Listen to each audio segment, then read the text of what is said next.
हमारे देश में आजकल कई बड़े मुद्दे चल रहे हैं। एसएससी एग्जाम स्कैम, वोट चोरी, रेप्स, मैरिटल मर्डर्स। और अगर तुम्हें लगता है कि हमारी सरकार की इग्नोरेंट है, इस बारे में कुछ कर नहीं रही है, तो देखो उन्होंने शुरुआत कर दी ना सबसे इंपॉर्टेंट मुद्दे से, सड़कों से कुत्तों को हटाना। सुप्रीम कोर्ट ने रिसेंटली ऑर्डर पास किया कि सभी स्ट्रे डॉग्स को स्ट्रीट से हटाकर एनिमल शेल्टर्स में डाला जाए और 8 हफ्ते का टाइम दिया गया है दिल्ली शहर को सभी स्ट्रे डॉग्स को सड़कों से हटाने। और जब से ये न्यूज बाहर आई है, पूरे सोशल मीडिया पर सब एनिमल लवर्स इसके अगेंस्ट प्रोटेस्ट कर रहे हैं। बड़े बड़े इन्फ्लुएंसर्स इस बारे में बात कर रहे हैं। एक्चुअली जहां उन्हें वैक्सीनेट करके प्रॉपर्ली एनिमल शेल्टर में रखा जाना चाहिए, म्युनिसिपैलिटी वाले क्रुएल्टी पर उतर आए। पर सुप्रीम कोर्ट ने आखिर ये डिसीजन लिया क्यों और एक्चुअली इसके पीछे की असली प्रॉब्लम क्या है? इमेजिन तुम एक ऐसे शहर में रहते हो जहां हर कदम पर तुम्हारी जान को खतरा है एक कुत्ते के काटने से। और ये सिर्फ दिल्ली नहीं, देश के कई शहरों की कहानी है। जो लोग सिर्फ एक तरफ की कहानी जानकर इसे गलत बोल रहे हैं, वो जरा ये भी जाने। पिछले साल देश में 37 लाख से भी ज्यादा डॉग बाइट के केसेस रिपोर्ट हुए और इससे हर साल 20,000 से भी ज्यादा लोगों की मौत हो जाती है। ब्रिजेश सोलंकी का नाम सुना है? इंडिया का एक gold medal winning kabaddi player,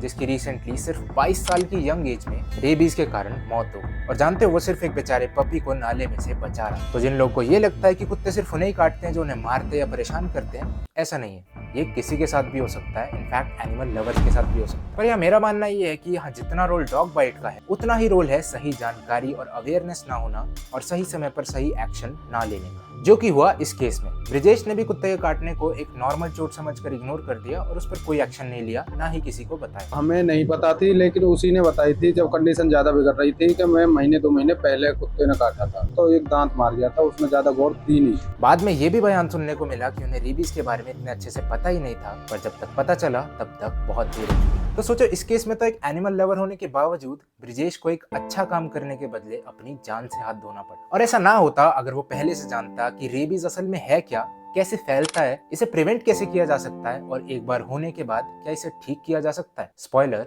no, सब कुछ बताता हूँ, पहले सब्सक्राइब कर। रेबीज एक बहुत खतरनाक जानलेवा बीमारी है जो जानवरों से फैलती है, उनके सलाइवा में मौजूद वायरस से, जो कि उनके काटने से हमारे शरीर में फैलते हैं। यहाँ जानने की बात यह है कि रेबीज सिर्फ कुत्तों से नहीं, बल्कि मंकीज, बैट्स, कैट्स, फॉक्सेस और कई और जानवरों से भी फैल सकता है। आई थिंक मोस्टली लोगों ने रेबीज का नाम तो जरूर सुना होगा, या फिर तुम में से किसी को कुत्ते ने काटा हो तो कभी रेबीज का इंजेक्शन भी लगवाया होगा। पर बहुत लोग ये नहीं जानते कि असल में इस बीमारी में होता क्या है और ये कितनी खतरनाक। जानवर के काटने से शरीर में फैलकर वायरस मसल्स और टिश्यू में मल्टीप्लाई करके नर्व्स के जरिए सेंट्रल नर्वस सिस्टम तक पहुंचकर उसे हाईजैक कर लेता है और फिर वहां से पूरे शरीर में फैल जाता है। असल सिम्टम्स इसके बाद दिखाई देना शुरू करते हैं। इसे इंक्यूबेशन पीरियड कहा जाता है और ये कई दिनों से लेकर कई हफ्तों या कई महीनों तक भी हो सकता है। इसीलिए अगर काटने के कुछ समय बाद तक तुम्हें कोई सिम्टम नहीं दिखाई देता तो उसे इग्नोर करने की गलती बिल्कुल मत करना, क्योंकि that doesn't mean you are safe. यही वो विंडो है जिसमें तुम अपने आप को बचा सकते हो, क्योंकि एक बार सिम्टम्स आने के बाद उन्हें रिवर्स नहीं किया जा सकता और मौत पक्की, वो भी ऐसी खौफनाक मौत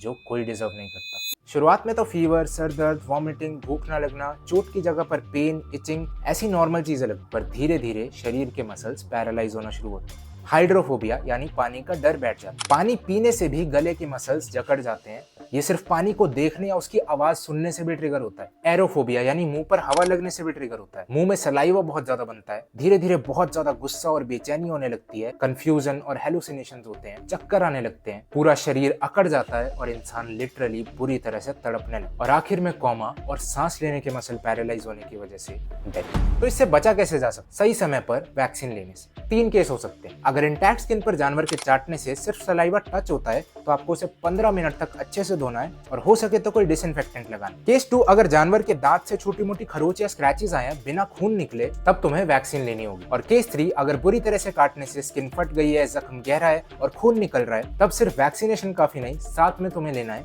RIG यानी रेबीज इम्यूनोग्लोबिन। वैक्सीन शरीर में जाकर इम्यूनिटी देने वाली एंटीबॉडीज बनाती है, जबकि RIG खुद वो बनी बनाई एंटीबॉडीज है जो कि शरीर में जाते ही इम्यूनिटी देती है इमरजेंसी केस। अरे हाँ, मैंने सुना है वो कुत्ता काटने पे में 14 इंजेक्शन लगते हैं ना। नहीं 14 नहीं, कहाँ सुन रहा है तू? आज भी कई लोगों को लगता है कि कुत्ते काटने पर 14 इंजेक्शन लगवाने पड़ते हैं, इसलिए बहुत लोग डरते हैं। जबकि बहुत पहले होता था कि 14 इंजेक्शन लगाए जाते थे पेट में, गन में नहीं। हालांकि आजकल सिर्फ 4 या 5 इंजेक्शन लगते हैं, वो भी तुम्हारे अपर आर्म के मसल या स्किन, जो कि तुम्हें डे 0, 3, 7, 14 और 28 पर लेना होता है। और इनमें से एक भी डोज मिस मत करना। क्या आपको कभी किसी कुत्ते ने काटा और आपने इंजेक्शन लगवाए हैं? या आपके मोहल्ले में भी कुत्तों का आतंक है? तो अपना एक्सपीरियंस कमेंट्स में जरूर शेयर करें। ऐसे ही रेबीज के बारे में और भी बहुत सारे मिथ्स हैं, जैसे ये पपीज से नहीं हो सकता, या एक हेल्दी दिखने वाले डॉग से नहीं हो सकता। इसीलिए सही जानकारी होना और सही समय पर क्या एक्शन लेना ये हर इंसान को पता होना बहुत जरूरी है, ताकि एक छोटा सा इंसिडेंट जानलेवा ना बन जाए। इसलिए ज्यादा से ज्यादा शेयर करो ताकि ब्रिजेश जैसा और किसी के साथ ना हो। इंडिया का टारगेट है 2030 तक रेबीज से होने वाली डेथ्स को खत्म करना,